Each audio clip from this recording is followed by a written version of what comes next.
naša vizážiska, ktorá celý život sa venuje vizáži, dizajnu a zaujíma ma tvoj názor na náš parfém Gold Oud, ktorý je dneska na Deň Matiek v neodolateľnej ponuke za 99,99, ale ten Gold Oud je vôňa čisto len pre ženy a obsahuje v sebe ambru, pačuli, rúže a škoričku. Znie to zmyselne, Monika. A ešte má tento Gold Oud má aj hashtag Som čarovná, aby každý deň ženám pripomínala, že sú čarovné. To je krásne.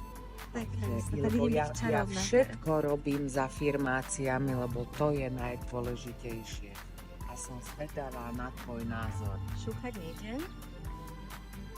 Nechám vetriť, nech to vyvolia. Krásna. Výrazná. Príjemná a taká zmyselná.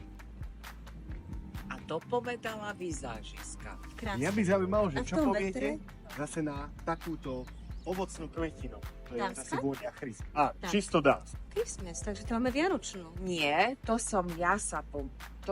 je jediná chyba, čo som na tejto vôni vyviedla. Ja som ju nazvala Christmas. Ona sa mala volať Láska, ale ja som chcela, že nech sa volá Christmas, že lebo na Vianoce sme takí šťastní. Preto s tým súvisí. Ale nemá to nič spoločné s Vianocami. Je to vôňa ovocno-kvetinová a sú tam jahodky, ananás, ale nie je odporne sladká, pretože je tam aj santalové drevko.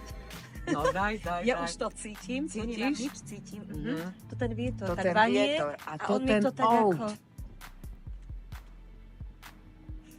Krásne, taká sladšia. Táto? Veľmi pekná, ale ja tam cítim okrem toho sladkého aj také niečo ako... Ako mentol, také svieže niečo. To robí to santalové drevko. Krásna kombinácia. Jemne ako kedy takú nejakú dobrú žuvačku. Takú skvelú. Veľmi príjemná vôňa. Veľmi príjemná. Keď niekto okolo mňa takto prejde a zahonie, tak to zahonie. Určite mi to nechýba.